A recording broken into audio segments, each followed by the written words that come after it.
ፍቅር ማረከኝ በህይወቴ በዘመን ያለ ወንድሞቼ የእግዚአብሔር ፍቅር እንደዚህ ነው። የእግዚአብሔር ፍቅር ማርኳችኋል። ማሰብ መልካም ነው እና እኔና እናንተ እድለኞች ነን። እግዚአብሔር አምላክ ዛሬ ይሄን ንጋት ሰጠን። በዚህ ቀን እግዚአብሔር መድኃኒቴ ብሎ መዘመር ትልቅነት ነው።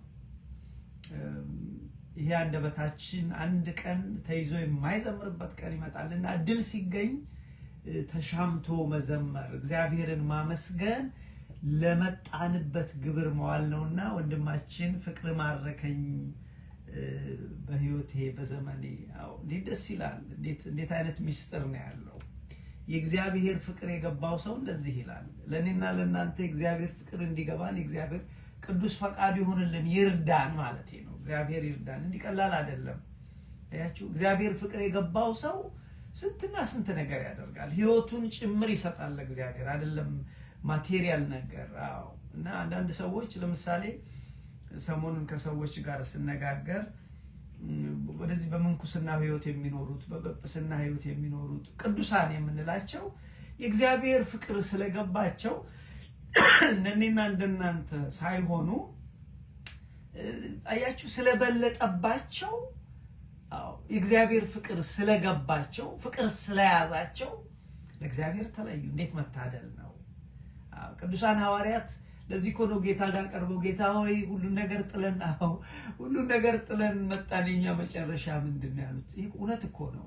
አያችሁ። ስለዚህ ይሄ ደግሞ ያው የእግዚአብሔር ፍቅር በልባችን ሲጻፍ ነው። ለዚህ ነው ወንድማችንም ፍቅር ማረከኝ በህይወቴ በዘመኔ እግዚአብሔር ለኔ መድኃኒቴ። እውነት ነው ወንድሞች። ዛሬ ብዙ ነገሮች ግራ የተጋቡ ነገሮች ስላሉ ብለሪ ናቸው፣ አይታዩም። ብለሪ ማለት አሁን እኔ መነጽር አለች አንዳንዴ ብለሪ ትሆናለች፣ በደንብ አታሳዩ። ግን ወንድሞቼ የእግዚአብሔር ባህሪው የታመነ ነው።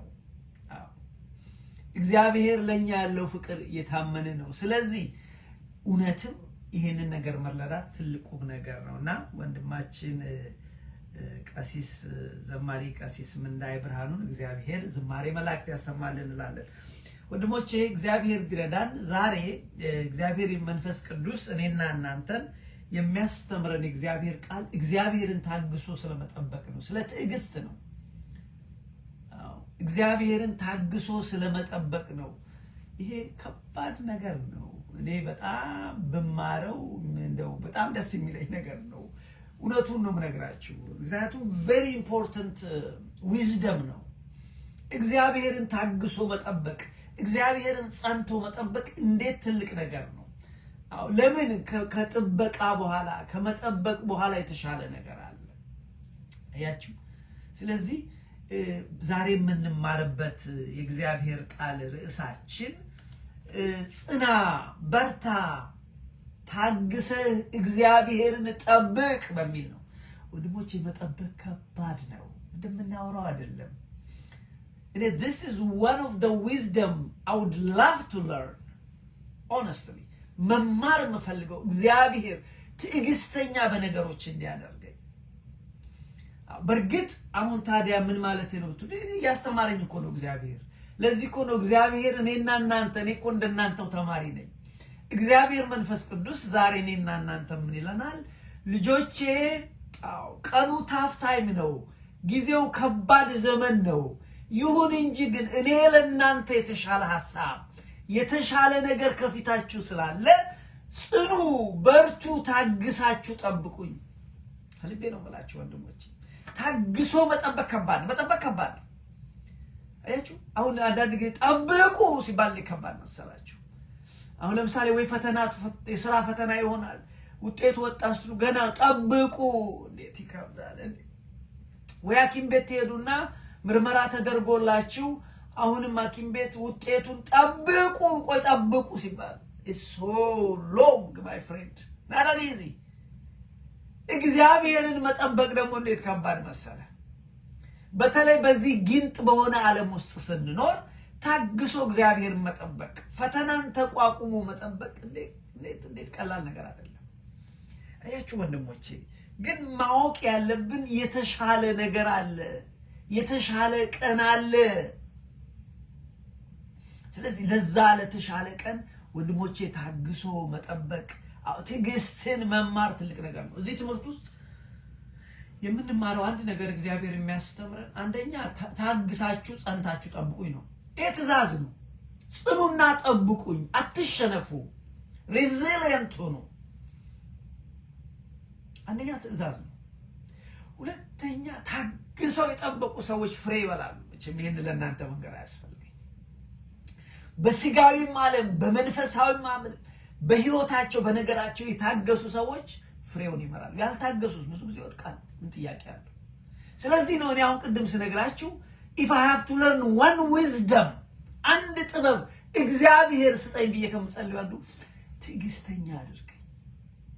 እኔ ራሴ ትዕግስተኛ አይደለም እውነቱን ለመናገር ግን that is something I always pray እግዚአብሔር ትዕግስተኛ አድርገኝ እንደ ቅዱሳን ታግሼ ጠብቅ ዘንድ በዚህ ታፍ በሆነ ምድር ላይ ነገሮች ከባድ በሆኑበት ምድር ላይ አንተና አንተን ብቻ ይቼ እግዚአብሔር በማማዬ ላይ ጠብቀህ ዘንድ እታገዝ ዘንድ እርዳኝ። እኔ ጸሎት ነው ወንድሞቼ፣ ትልቅ ነገር ነው። መታገስ ትልቅ ነገር ነው። ለዚህ ነው ዛሬ ትምህርታችን ጽና፣ በርታ፣ ታግሰ እግዚአብሔርን ጠብቅ። መንፈስ ቅዱስ እኔና እናንተን እንደዛ አይደል ልጆቼ።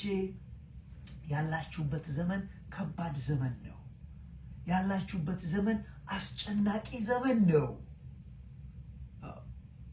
ስለዚህ ግን ታግሳችሁ ጸንታችሁ ጠብቁኝ፣ በሰዓቱ አመጣለሁ።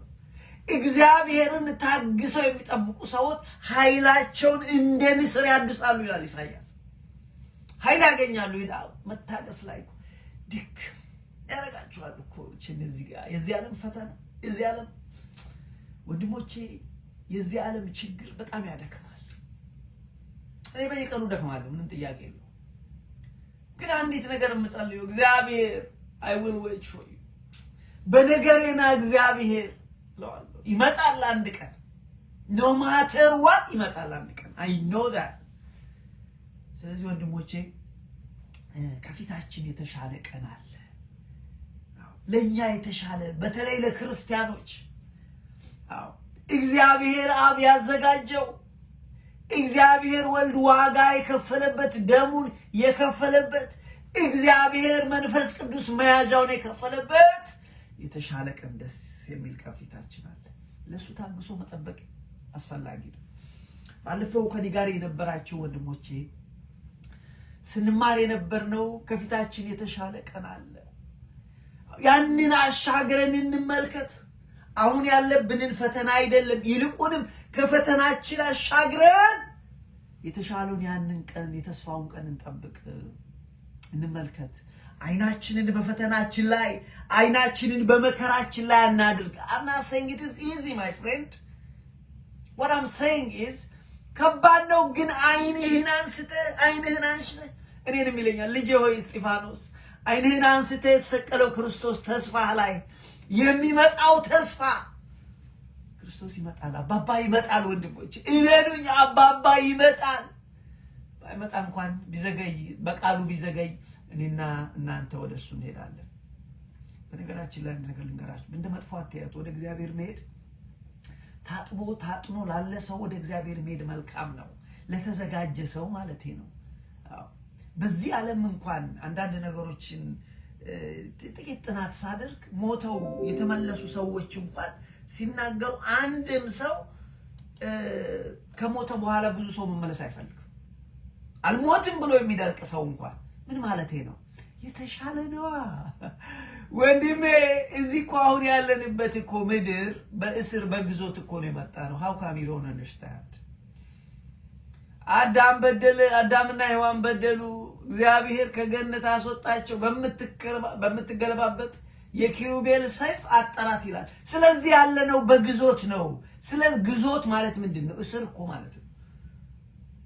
እስር ቤት ሆነን እኛ ግን we are striving for happiness። እሱንም አያሳጣንም። በእስር ቤት እኮ እግዚአብሔር ካንተ ጋር ይሆናል። በእስር ቤትም ደስ እንዲል ያደርጋል። እግዚአብሔር ዮሴፍን እንዳደረገው ማማራራችን አይደለም፣ ግን do not forget አንርሳ። ወደዚህ ምድር የመጣ ነው ወንድሜ በቅጣት ነው።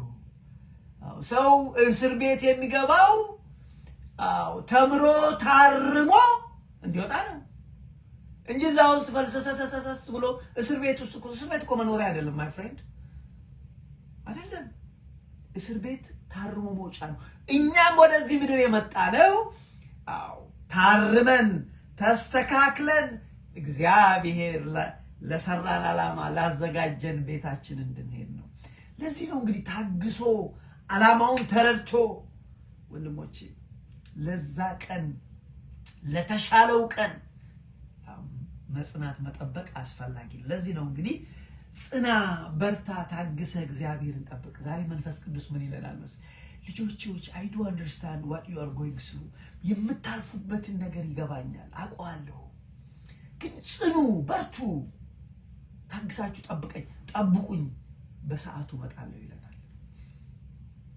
አያችሁ ይሄ እኔ ቃል አይደለም ይሄን ቃል ማን የተናገረው ብላችሁ ይሄ እግዚአብሔር ቃል ነው ይሄ ጽና በርታ ታግሰ እግዚአብሔርን ጠብቅ የእግዚአብሔር ቃል ነው የእግዚአብሔር ልብ የተባለ መዝሙረኛው ዳዊት ነብዩ ዳዊት ንጉሱ ዳዊት በመንፈስ ቅዱስ ሆኖ የተናገረው ቃል ነው ለማን ተናገረ የሚደንቃችሁ ለራሱ አይደንቃችሁ በችግር ውስጥ ገባ አስጨናቂዎች ከበቡኝ ይላል ሰዳቢዎች ሊናጠቁኝ ሊውጡኝ ደረሱ ይላል ይሄን ከተናገረ በኋላ ለነፍሱ ግን ነፍሴ ወይ አይዞሽ ነፍሴ ሆይ ጽኚ ነፍሴ ሆይ በርቺ ታገሺ እግዚአብሔርን ጠብቂ ይላል የሚያስደንቀው መጣበታል በኋላ ባይሆን እንኳን ይላል እኔ ግን ተስፋ አለኛል አንድ ቀን እግዚአብሔር በሰዓቱ ባይመጣ እንኳን ወደ እግዚአብሔር ሄዳለሁ በሕያዋን ሀገር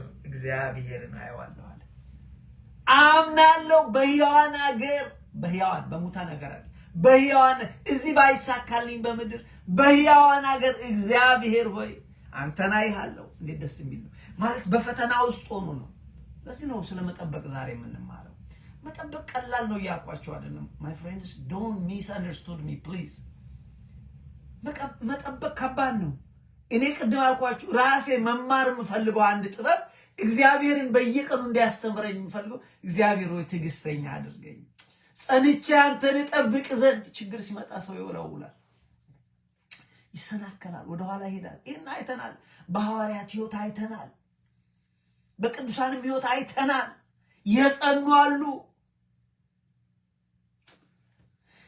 ያሳዝናል እንጂ እዛኑ ያህል ደግሞ የወደቁ ወደ ኋላቸው የተመለሱ አሉ አሁን ዴማስን ተመልከቱት ከነ ሉቃስ ጋር ነበረ አይ ዴማስ ዛሬ ማን ዴማስን ያስታውሳል ዴማስ ግን ወገኖች ወደ ኋላ ዲዘርትድ ይላል የዛኑ ያህል ደግሞ እንደነ ቅዱስ ማርቆስ ወንጌላዊ ዮሐንስ ይባላል የዛን ጊዜ በበርናባስና በቅዱስ ጳውሎስ መካከል እንኳን ጠብ እስኪፈጠር ያደረሰ ሰው ለምን at some point he deserted them at some point ጥሏቸው ሄዶ ነበር ስለዚህ በኋላ ግን ተመለሰ ቅዱስ ማርቆስ አሁን ማርቆስ ወንጌልን የጻፈልን ሰው ስለዚህ ቅዱስ ጳውሎስ ወደ ከበርናባስ ጋር ወደ አገልግሎት ያጸናቸውን ቤተክርስቲያን የተከሏቸውን ቤተክርስቲያን ለመመልከት ሲሄድ እሱን ይዤል ሄዳል በርናባስ ነው ይሄ ልጅ ከኛ ጋር አይሄድ ባለፈው ጥሎን ሄዷል አለ ጥሎም ሄዷል ግን በኋላ በዚህ ምክንያት ተለያዩና እሱ ጳውሎስ ሲላስን ይዞ ሄደ በርናባስ ማርቆስን ይዞ ሄደ አባታችን ማርቆስ ነው የቤተክርስቲያናችን አባት ሆኖ የኦርቶዶክስ አባት ሆኖ አሌክሳንድሪያ ድረስ ብዙ አገልግሎት የሰጠ ነው ከዛ በኋላ ፖይንት የሚመለሱ አሉ ኢቭን ሐዋርያት ደክመው ዞር የሚሉበት አሉ ይሁዳ እኮ የተመረጡ ነበሩ ይደከመው እና መታገስ መጽናት ቀላል አይደለም እና ጥሩ ይሄን ኖሌጅ at any cost ብንማረው መልካም ነው እና ነብዩ ዳዊት ምንድነው የሚለው የተናገረው ስለራሱ ነው ይሄንን ነገር ራሱን አነቃቃና ነፍሴ ሆይ አዎ ችግር አለብሽ ፈተና አለብሽ አዎ አለብሽ ግን ጽኚ በርቺ አይዞሽ ይላታል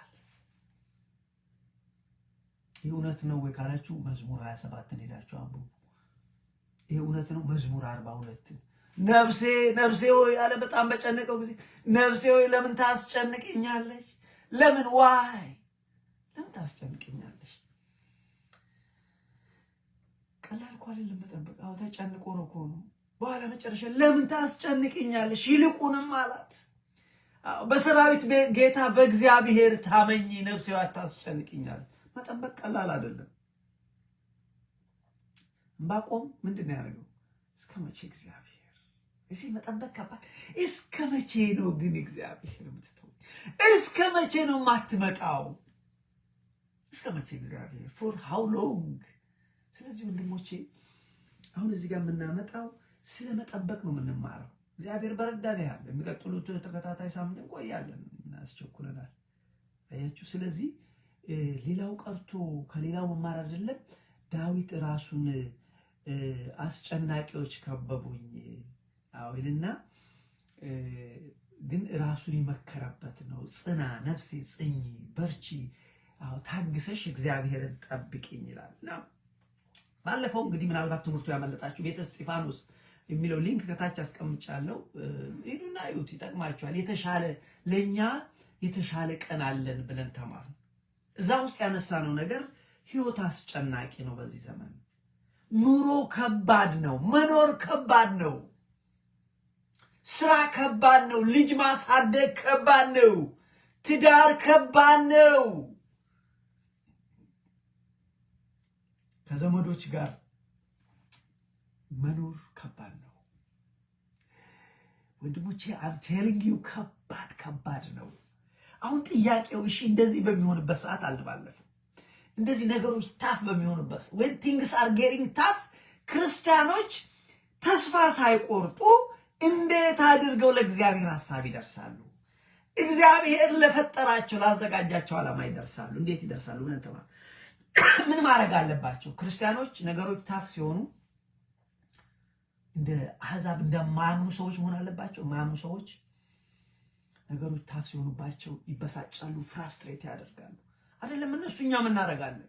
ስራ ቦታ ፍራስትሬት በጣም ሲከብደን ቤተሰቦቻችን ለወጣ ሰው ነው ስጋ እንደዚሁ ነው። እኔ ሰዎችን ለመክሰስ አይደለም። I am one of those። ግን ወንድሞቼ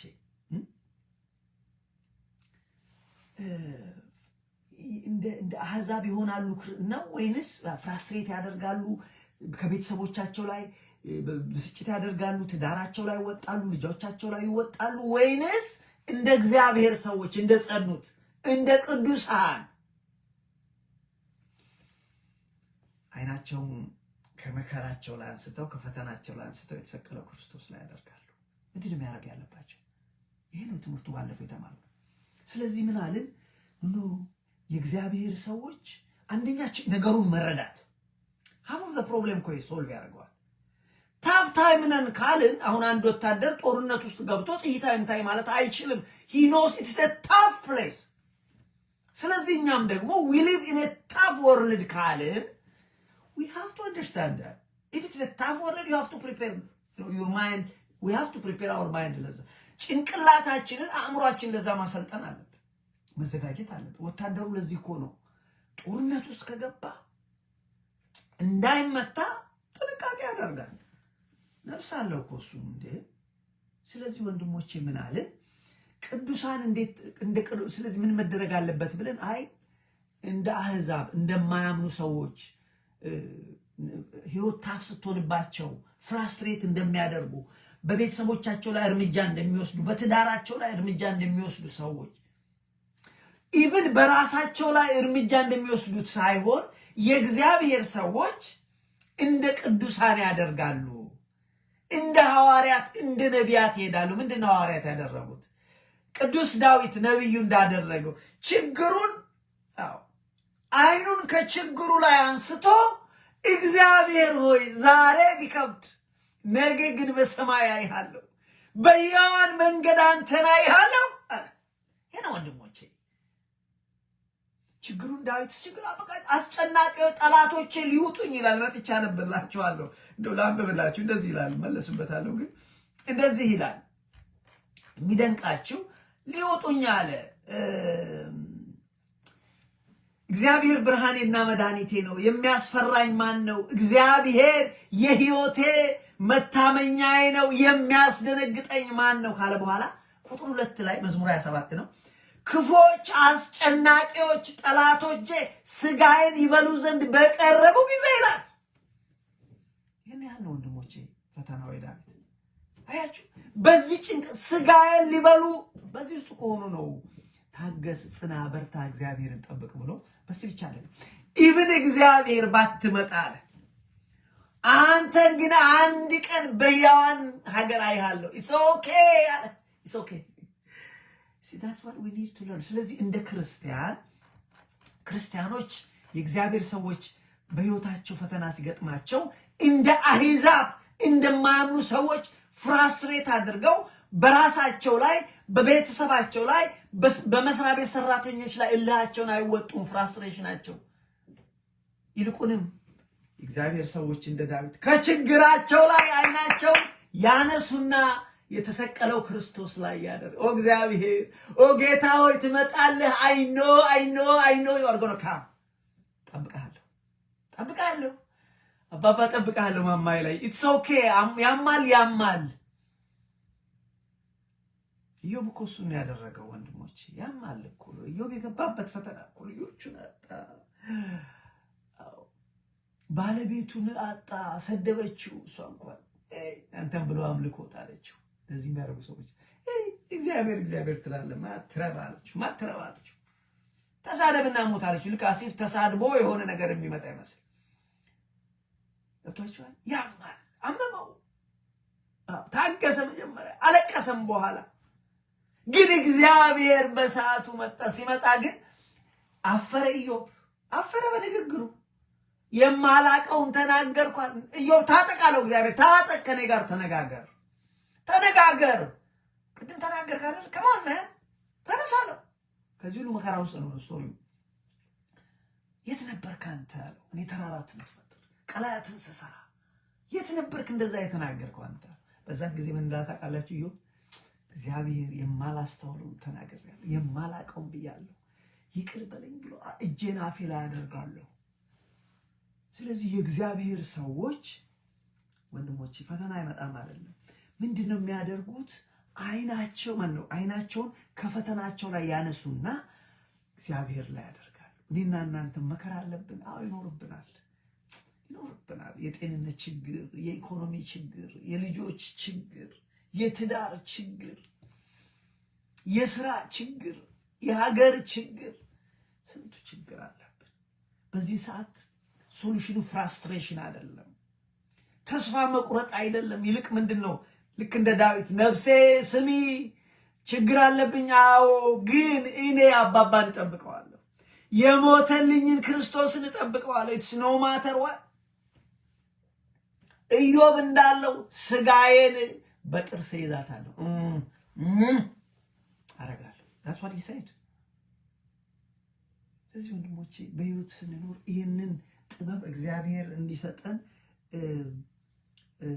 ማስተዋል፣ መማር፣ መጸለይ ያስፈልጋል። ስለዚህ በዛ ባለፈው ሳምንት ትምህርታችን ውስጥ ምንድነው ያልነው? ክርስቲያኖች ሳይደናቀፉ ከመስመራቸው ሳይወጡ እንደነ ቅዱስ ማርቆስ በመጀመሪያ ላይ ጥለው ሳይሄዱ እንደነ ዴማስ ኮምፕሊትሊ ጥለው ሳይሄዱ ምንድነው ማድረግ ያለባቸው ብለን ስንል በቅዱሳን መንገድ መሄድ አለባቸው። በነቢያት መንገድ፣ በሐዋርያት መንገድ የጸኑትን አስቡ አይደለም የጸኑትን አስቡ። በጸኑት አባቶች ፈለግ ፍኖት መሄድ የጸኑ እኮ አሉ። ትላንት ነበሩ ዛሬም አሉ። የጸኑ እኮ አባቶች አሉ። የጸኑ ወንድሞች አሉ። የጸኑ እህቶች እኮ አሉ። ኢትስ ኦኬ መከራ አለብኝ ግን ኢትስ ኦኬ። እኔ አንድ ዲያቆን ወንድም ነበረኝ ዛሬ ከክርስቶስ ጋር ሁሉ ጊዜ እንደው በቀላሉ እንደኔ አይበገርም። በችግሮች ሁሌ ስናወራ ብዙ በሽታ ነበረበት፣ ብዙ ፕሮብሌም ነበረበት የጤንነት እና ሁሌ ባወራሁት ቁጥር አለ ኢትስ ኦኬ አለቃው ይለኛል። ኢትስ ኦኬ ችግር የለውም ኢትስ ኦኬ ክርስቶስ ስሙን ካለን ይበቃል ይላል። ስሙን ብቻ ካለን ይበቃል። ወንድሞቼ እባካችሁ ስሙኝ። ክርስቶስ ስሙን ብቻ ከያዝን በቂ ነው። አይመስላችሁም? ዛሬ የወሬ ዓለም አይደል? ግን እውነት ነው። እግዚአብሔርን ብቻ ካለን ብቻውን በቂ ነው። ወንድሞቼ እቺን ብቻ ስሙ። እግዚአብሔርን ካለን ብቻውን በቂ ነው። ስለዚህ ቅዱሳን ምን አደረጉ? ህይወት ከባድ በሚሆንበት ሰዓት ላይፍ ታይፍ ልክ እንደኛ ሲሆንባቸው ያደረጉት ቁጭ ብለው ሲያለቅሱ አልከረሙ። ከችግራቸው ላይ አይናቸውን አንስተው እግዚአብሔር ላይ ያደረጉት፣ ሰማይ ወሰዱት፣ የተሰቀለው ክርስቶስ ላይ ያደረጉት። ወንድሞቼ ከችግራችን ላይ አይናችንን እናንሳ፣ መስቀሉን እንመልከት። ያማል ኢትስ ኦኬ። ዳዊት እኮ ያመመው ግድ የለም እግዚአብሔር ብሞትም እንኳን አንድ ቀን ግን እኔ አውቃለሁ አምናለሁ አንድ ቀን በሕያዋን ሀገር እንደማገኝ አውቃለሁ አለ። አሁን እንኳን በነገሬ ባትመጣ እኔ ወደ አንተ እመጣለሁ። ኢትስ ኦኬ። እዚህ ወንድሞች በህይወት ስንኖር ይሄንን ጥበብ ማየት መልካም ነው። እንግዲህ ባለፈው ያልነው ክርስቲያኖች አይናቸውን ከፈተናቸው ከጭንቀታቸው ላይ አንስተው አይናቸውን በእግዚአብሔር ላይ አይናቸውን በሰማይ ማድረግ አለባቸው። ይሄን ህይወት መለማመድ መቻል አለባቸው። መለማመድ ክርስትና የሚለማመዱት ህይወቱ ልክ እንደ ስፖርት ሰዎች ተለማምደው ጡንቻ ምናምን አድርገው እግር ኳስም ጥሩ ተጫዋች እንደሚሆኑ አርት እንደሚለማመዱት የክርስትና ህይወት የሚለማመዱት ህይወት አያችሁ፣ ክርስትና ህይወት የሚለማመዱት ነው። የተማርናትን ኤክሰርሳይዝ ማድረግ ማለት ነው። ስለዚህ መለማመድ፣ መጽናትን መለማመድ፣ ጥርስ ነው ፈተናን ለመቋቋምን መለማመድ ያስፈልጋል። ከዓላማ ዝንፍ ላለ ማለት መለማመድን ያስፈልጋል። ይሄንና ሌላው በዛን ሰዓት ያልነው ሰዎች ይሄ ችግር በሚገጥማቸው ሰዓት ህይወት ታፍ በምትሆንባቸው ሰዓት የእግዚአብሔርን የተስፋ ቃሎች ገንዘብ ማድረግ አለባቸው። እግዚአብሔር በዘመናት ሚሊየንስ ኤንድ ሚሊየንስ ፕሮሚስ ሰጥቶናል። ፕሮሚስ አድርጎናል። ቃል ተስፋ ሰጥቶ እነዛን የተስፋ ቃል ገንዘብ ማድረግ እየዘረዘሩ መጠቀም ይገባችኋል። እግዚአብሔር ተስፋ ሰጥቶናል። ተስፋ እነዛን ተስፋ አስቀድሞ ገንዘብ ማድረግ፣ በልብ መጽሐፍ ላይ መጻፍ፣ በልብ ጽላት ላይ መጻፍ። ስለዚህ ፈተናው ሲመጣ እንደ ኢየሱስ ክርስቶስ እየዘረዘሩ መጠቀም። መድኃኒታችን ኢየሱስ ክርስቶስ እኮ እየዘረዘረ ተጠቀመ። ታስታውሳላችሁ? በዛ በማርቆስ ወንጌል ላይ ሰይጣን መጥቶ ሲፈትነው 40 ቀን ከጾመ 40 ቀን ከጸለየ በኋላ ፈታኙ መጥቶ ፈተነው ይላል። ምንድነው ያደረገው? አንተ እግዚአብሔር ልጅ ብትሆን እስቲ ከዚህ ከህንጻው ላይ ራስን ወርውር፣ መላእክት ይዟል አለው። ኖ እግዚአብሔር አምላክን አትፈታተን። ይሄንን አድርግ፣ ይሄንን የዓለምን ከተማ ይሄንን ሰጣለሁ፣ እንዲህ አድርግ፣ ስገድልኝ፣ ለእግዚአብሔር ብቻ ስገድ ተብሏል። አያችሁ፣ እየዘረዘረ ይመልስለት ነበር። መጨረሻ ተሸንፎ ሄደ። ስለዚህ ክርስቲያኖች በእግዚአብሔር ቃል የተሞሉ በተስፋው ቃል የተሞሉ ከሆኑ እንደ ዳዊት እግዚአብሔር ሆይ ዛሬ ባይሆንልኝ እንኳን አምናለሁ በሕያዋን ከተማ አገኘሃለሁ ኢትስ ኦኬ ብለው ይላሉ ማለት ነው። ስለዚህ የእግዚአብሔርን የተስፋ ቃል እየዘረዘሩ ይጠቀማሉ ብለናል። ምን አለን? ከፊታችን የተሻለ ቀን አለ። ለክርስቲያኖች የተሻለ ቀን አለ። እንደ እግዚአብሔር ሐሳብ ለኖሩት፣ እንደ እግዚአብሔር ፈቃድ ለኖሩት የተሻለ ቀን አለ።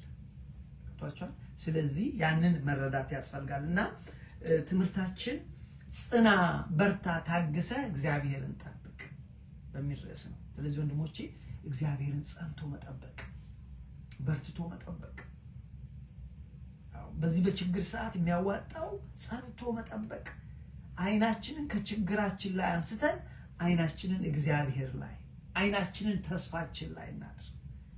ተስፋችንን ደግሞ ገንዘብ እግዚአብሔር የሰጠውን የተስፋውን ቃል ገንዘብ ማድረግ ማለት መረዳት፣ በልብ ጽላት መጻፍ፣ ፈተና መከራ ሲመጣ እየዘረዘሩ ያንን መጠቀም ነው አለና ይሄንን ነውና እንግዲህ ይሄንን ባለፈው ጊዜ ተነጋገርን። ምናልባት ትምህርቱ ያመለጣችሁ ቤተ እስጢፋኖስ በሚለው ገብታችሁ ብታዩት ይጠቅማችኋል።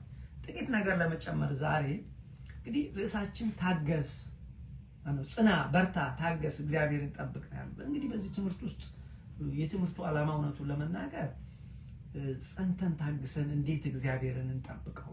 እንዴት አንተን እንጠብቅ? መጠበቅ ከባድ እኮ ጠብቁ ከባድ አያችሁ። ስለዚህ እግዚአብሔርን ታግሰን መጠበቅ እንዴት እንዳለብን የሚያስተምር ትምህርት ነው። በተከታታይ በሚቀጥለው ሳምንታትም እንማራለን። አንድ ነገር እዚህ ጋር እንድትረዱ እንፈልገው፣ በደህና ቀን ምናልባት ሰዎች ታግሰው እግዚአብሔር ሊጠብቁ ይችላሉ። በደህና ቀን፣ በሰላም ቀን መጽናት ኢዚ ነው ማለት ስናዴ በአንጻራዊነት ኢዚ ነው። አሁን እየተማርን ያለ ነው በመከራ ቀን፣ በፈተና ቀን፣ ችግር በበዛብን ቀን፣ አንዱን ሳንጨርሰው ሌላው በተጨመረብን ቀን እንዴት አድርገን እንጽና ላይ ነው እየተማርን ያለ። አያችሁ ይሄ እንዲህ አይነቱ በፈተና ቀን መጽናት የሚመጣው ወገኖቼ ቅድም እንዳልኳችሁ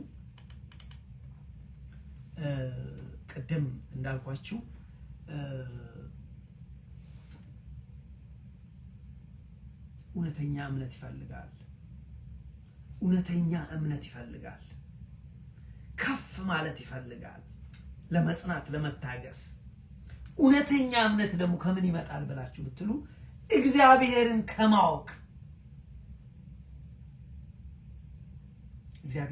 ይመጣል። የእግዚአብሔርን የተስፋ ቃል ከመታጠቅ ታጠቁ አይደለም ይላል የእግዚአብሔር ቃል ኤፌሶን ምዕራፍ 6 ታጠቁ እምነትን ታጠቁ እኮ ነው ያለው። ስንታጠቅ ፈተናው ሲመጣብን እየዘረዘርን እንደ ጌታችን እንደ ኢየሱስ ክርስቶስ እንጠቀምበታል። እሱ ሰይጣን እንደዛ አይደል ያሳፈረው። ስለዚህ ወገኖቼ ያን ሁለተኛው ጽናትና እምነት ሊመጣ የሚችለው ወገኖቼ የእግዚአብሔርን ማወቅ፣ እግዚአብሔርን ስናቀው፣ እግዚአብሔርን በባህሪው የእግዚአብሔርን ባህሪ ስንረዳ ነው። ዝም ብሎ እግዚአብሔርን አውቃለሁ በሚል አይደለም። ሪሊ እግዚአብሔርን ማወቅ የእግዚአብሔርን ባህሪ ስንረዳ እምነት ይመጣል። ከዛ ውስጥ ነው እግዚአብሔርን ያወቁ ሰዎች እምነታቸው የጸና እምነት የሚኖራቸው ለዚህ ነው። እስከ ሞት እኮ የሚደርሱት አውቀውታል። ስላወቁት እኮ ነው። አብርሃም እግዚአብሔርን ማወቅ ብቻ ሳይሆን እግዚአብሔርን በባህሪው አወቀው። እግዚአብሔርን በባህሪው ሲያውቀው በባህሪው ማወቅ ማለት ምን ማለት ነው? ለምሳሌ ሰው ቢሞት እንኳን እግዚአብሔር ማስነሳት ይችላል። አብርሃም ይሄንን በደንብ አርጎታል። ስለዚህ ልጅህን እንኳን ስጠኝ መስዋዕት አድርገህ አቃጥለው ብሎ ሲለው አብርሃም አቀረበው። ስለዚህ ምንድነው ፖይንቴ? በትዕግስት እግዚአብሔርን መጽናት፣ በትዕግስት እግዚአብሔርን መጠበቅ በዚህ ታፍ ታይም የሚመጣው እግዚአብሔርን ከማወቅ ነው። የእግዚአብሔርን ባህሪ ከመረዳት ነው ስላችሁ ነው። ገብቷችኋል? እንጂ ዝም ብሎ አይመጣም። ከእግዚአብሔር ጋር በመቆየት በነገራችን ላይ ስና ሃርድ እኮ ሎጂክ ለመረዳት እኔ አሁን ለምሳሌ 4 የሚያማምሩ ልጆች የወለደችልኝን ባለቤቴን አሁን ሮጣ በር ከፍታ ኳኳኳ ስቲፋኖስ 2000 3000 ብር ስጠኝ የምትለኝ ለምን ሰጥሽ? ለምን አላትም? ኦኬ ካለኝ እንጂ ለምን በቃ ተወው በኋላ እነግርሃለሁ። ለምን አምናታለሁ አውቃታለሁ። We have been together for 30 years. I know her very well. ለኛ ለቤታችን ለነገራችን እንደምትሰራ ከማወቅ ነው፣ ከመለማመድ ነው። ግን አንድ ስትሬንጀር እዚህ ጎረቤት ያለው ሰውዬ መጥቶ ወይ እዛ ስትሬንጀር መጥቶ ስቲፋኖስ ቸኩያለሁ $100 እስቲ አንጣ መልስልሃለሁ ቢለኝ $100 ለምን እንኳን 2000 ተሰጠው። ምንድነው ነጥቤ? አሁን ይሄንን ነገር እዚህ ጋር እንድትረዱ የፈለኩት ይሄ እግዚአብሔርን ማወቅ አብሮ ከመቆየት ነው። አያችሁ? አብሮ ከመቆየት ባህሪውን ከመረዳት የሚወደውን ከማወቅ የሚጠላውን ከማወቅ የሱን ሐሳብ የሱን ዓላማ ከመረዳት ከዛ ውስጥ የጸና እምነት ይወጣል። ዳዊት ለዚህ ነው የጸና እምነት እግዚአብሔር ጠላቶቼ ዛሬ ከበውኛል፣ ግን ቢሞት እንኳ በሕያዋን ሀገር አንተን አያለሁ፣ ስለዚህ ጸናለሁ አለ። ስለዚህ ወደዛ መለስ አለና ነፍሱን ምን አለ? ጽኚ ነፍሴ ጽኚ፣ በርቺ፣ እግዚአብሔርን ተስፋ አድርገሽ ጠብቂ አላት። መንፈስ ቅዱስ ዛሬ እኔና እናንተ በፈተና ውስጥ በመከራ ውስጥ በችግር ውስጥ ያላችሁ ልጆቼ ስሙ፣ ጽኑ፣ በርቱ፣ አይዟችሁ፣ እግዚአብሔር ይመጣል። በተቻለ መጠን አይናችሁን ከችግራችሁ ላይ አንስታችሁ በተቻለ መጠን ያልኩት ናት ኢዚ እያልኩ አይደለም። አይናችሁን በተሰቀለው በክርስቶስ ላይ አድርጉ። አይናችሁን በእግዚአብሔር ላይ አድርጉ። አይናችሁን በሰማይ አድርጉ። ለምን እኛ እኮ በሰማይ ሀገር አለን። ደስ አይልም? የተሻለ ቀን አለ ብለን ያልነው ይሄንን ነው። አየህ እና እግዚአብሔርን ስለመጠበቅ ነው እያየን እየተማርን ያለ ነው። ይሄ እግዚአብሔርን መጠበቅ ቀላል ነገር አይደለም። ያልዋሻችሁ ምትስና ኢዚ መታገስ ቀላል ነገር አይደለም። እግዚአብሔርን እዚህ አንድ ነገር ይሆንላችኋል ተብለን በጣም ይሆን መታገስ እንዲከባድ ነው። ግን አንድ ነገር እዚህ ጋር እንድትረዱ ፈልገው አንደኛ እግዚአብሔርን መጠበቅ ትእዛዝ ነው። ጠብቁ ተብለናል። ጠብቁ፣ አንኳኩ፣ ለምኑ፣ በሰዓቱ እመጣለሁ። ጠብቁ ጠብቁ ጠብቁ። ወይ ጉድ! ጠብቁ ጠብቁ፣ እንዳትተኙ ጠብቁ ነው ያለን እኮ እግዚአብሔር። ስለዚህ አንደኛ ትእዛዝ ነው። ሁለተኛ እግዚአብሔርን ጸንቶ መጠበቅ እግዚአብሔርን የማወቅና የጽናት ምልክት ነው። አንድ ሰው በመከራ ውስጥ እያለ አንዳንድ ሰዎች አሉ እኮ ብዙ የሉም እንጂ ቅድም እንዳልኳችሁ እንደዛ እንደ ወዳጅ አሉ። አንዳንድ ሰዎች በመከራ ውስጥ እያሉ ኢትስ ኦኬ እግዚአብሔር አለ ኢትስ ኦኬ ይህም ያልፋል። ጉም ሰዎች አሉ። አያችሁ ይሄ ምንድነው? እነዚህ ሰዎች ይህን ጽኑ የሆነ እምነት ከየት መጡ? እግዚአብሔርን ከማወቅ ነው። የእግዚአብሔርን ባህሪ ከመረዳት ነው። እግዚአብሔርን ማወቅ ወንድሞቼ ቅድም እንዳልኩኝ የጸና እምነት እንዲኖረን ትዕግስት እንዲኖረን ያደርጋል። አያችሁ እና ጸንቶ መጠበቅ እጅግ ማትረፊያ ነው። በዚህ ምድር እናተርፋለን፣ በሰማይ እናተርፋለን። ለዚህ ነው የእግዚአብሔር ሰዎች ቅዱሳን ጸንተው ጠበቁ። ብዙ ቅዱሳን ለምሳሌ ተወሰኑ ነው ለመወርወር ያህል ኖህ ጠበቀ። ስንት ዓመት? 120 ዓመት። እግዚአብሔር እመጣለሁ መርከቡን ስራ አለው። 120 ዓመት ማይ ፍሬንድ 120 አንድ ዓመት አይደለም፣ 12 ወር አይደለም፣ 12 ዓመት አይደለም፣ 50 80 አይደለም፣ 120 ዓመት ጠበቀ። እግዚአብሔር በሰዓቱ አመጣ። አያችሁ መጠበቅ ከባድ ነው። ጠበቀ። አባታችን አብርሃም ብዙ ዓመት ጠበቀ። ስንት ዓመት ጠበቀ? 25 ዓመት ቃል ኪዳኑ ይፈጸም መጠበቅ 25 ዓመት ጠብቋል። ውጣ ወጣ። ከወጣስ በኋላ ሂድ ብሎት እግዚአብሔር ካለ በኋላ 25 ዓመት ጠብቋል። እንደ ከሀገሬ ወጥቼ ወደ እንደ እግዚአብሔር ወይ አሪው ውጣ ብለኝ ዘመዶችን አባት እናት ወንድምህን ጥለህ ውጣ ብለኝ ወጥቼ ልጠበቅ። እግዚአብሔር ግን በሰዓቱ መጣ። በነገራችን ላይ አበብዙሃን አብርሃም የተስፋውን ቃል ሄዳችሁ ብታነቡት ኦሪት ዘፍጥረት ምዕራፍ 12 ምዕራፍ 15 ምዕራፍ 17 ይሄንን ይናገራል። ግን ቅዱስ ጳውሎስ አንድ ያለውን ስለ አብርሃም እንዴት እንደጠበቀና ተስፋውን እንዴት እንደተቀበለ ሲናገር አንድ ነገር እዚህ ጋር እንድትረዱ ፈልገው ቅዱስ ጳውሎስ ያለውን አነብላችኋለሁ። የእግዚአብሔር የተስፋ ቃል በነገራችን ላይ ይሆናል፣ ይፈጸማል፣ አይቀርም። አያችሁ እግዚአብሔር ያለው ነገር በምንም ተአምር የሚያስቆመው ነገር ያለው እግዚአብሔር ብዙ የተስፋ ቃል ሰጥቷል ብያችኋለሁ። ተስፋ ጠብቁ እነዚህን የተባልናቸው እነሱ ይፈጸማሉ። ለዚህ ነው እነሱን መረዳት እና መጠበቅ የሚያስፈልገው። የእግዚአብሔርን የተስፋ ቃል መፈጸሙ አይቀሬ ብቻ ሳይሆን እርግጠኛ ነው። እግዚአብሔር የተስፋ ቃል እርግጠኛ ነው ይፈጸማል። ታይሚንጉ በእግዚአብሔር ሰዓት ነው፣ በእኛ አይደለም። ቅዱስ ጳውሎስ የእግዚአብሔር የተስፋው ቃል እንዴት እንደሚፈጸም በአብርሃም ሕይወት ሲናገር ለዕብራውያን ምዕራፍ 6 ከቁጥር 12 እስከ 15 ስታነቡችን ብዬ ዛሬ ወይ ተቀልለዋለሁ። እንደዚህ ይላል። በጣም ይገርም። ለዕብራውያን ክርስቲያኖች በጻፈው መልእክቱ እንደዚህ ያለ ስለ አብርሃም ሲናገር እነሱን ተመልከቱ፣ ቅዱሳንን ተመልከቱ፣ በተስፋ ኖረው ተስፋውን የወረሱትን እና አብርሃምን ተመልከቱ። በተስፋ ነው የኖረው አብርሃም። እንደዚህ አለ ቁጥር 12 በእምነትና በትዕግስትም የተስፋውን ቃል የሚወርሱትን እንድትመስሉ። እነሱ እንዴት ነው? በእምነት በትዕግስት የተስፋውን ቃል ጠበቁ፣ በዛም ወረሱ። ልጆቼ ሆይ እናንተም እንድትወርሱ የተስፋውን ቃል በእምነት በተስፋ እንደነሱ እንደነ አብርሃም እንደነ ይስሐቅ እንደነ ያዕቆብ እንደነ ዳዊት ላንብብላችሁ። በጣም የሚገርም ቃል ነው። ዕብራውያን ምዕራፍ 6 ቁጥር 12 በእምነትና በትዕግስትም የተስፋውን ቃል የሚወርሱትን እንድትመስሉ እነዛን እንጂ ዳተኞች እንዳትሆኑ፣ ፍራስትሬትድ እያደረጋችሁ ዳተኞች እንዳትሆኑ፣ ተስፋ እስኪሞላ ድረስ እያንዳንዳችሁ ያን ትጋት እስከ መጨረሻ እንድታሳዩ። አያችሁ፣ ፍራስትሬት አድርጋችሁ ትጋታችሁን አታቋርጡ። ይልቁንም በእምነት በትዕግስት ታግሰው የወረሱትን አስቡ፣ የጸኑትን አስቡ። ተስፋው እስኪደርስ ተስፋውን እስክትቀበሉ ድረስ እየተጋችሁ እየጸናችሁ ተስፋችሁን ጠብቁ። ቅዱስ ጳውሎስ ነው የሚለው፣ አይደለም። ይሄን ልጨርስላችሁ። ስለ አብርሃም ሲናገር ይሄን ያመጣሁላችሁ ኖህን አነሳን።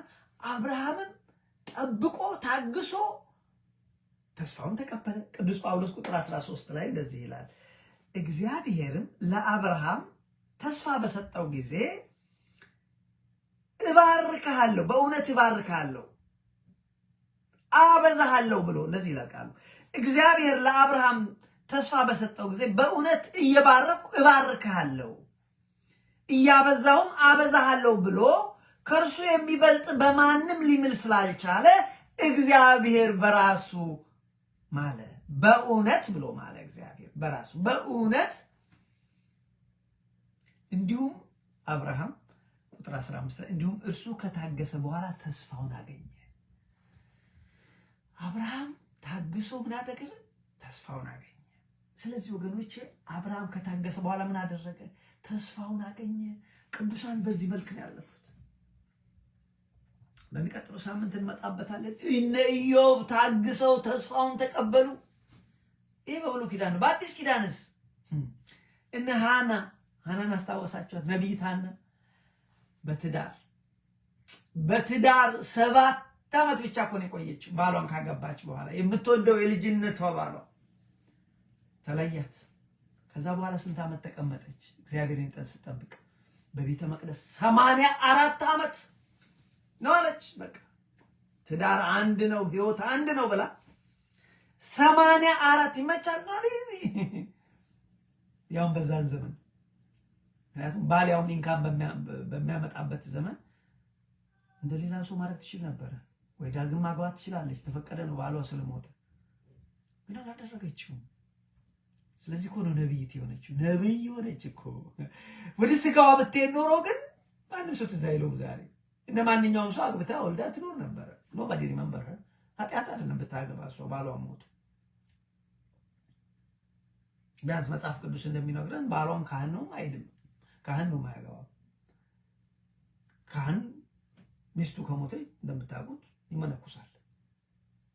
ለምን? ትዳር አንድ ነው፣ ጋብቻ አንድ ነው፣ ቃል ኪዳን።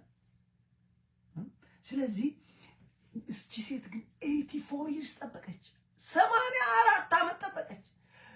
አርጅታ ስሞንም እዛው ነበር። አርጅታ ግን የተስፋው ቃል መጣ። መድኃኒዓለም ክርስቶስን አየችው። እመቤታችን ቅድስተ ቅዱሳን ወላዲተ አምላክ ድንግል ማርያም ልጇን ከዮሴፍ ጋር ይዛ ስትመጣ ይች ተቀበለች። አያችሁ፣ በአዲስ ኪዳንም ተግተው ጸንተው የኖሩ ሰዎች አሉ ቅዱሳን።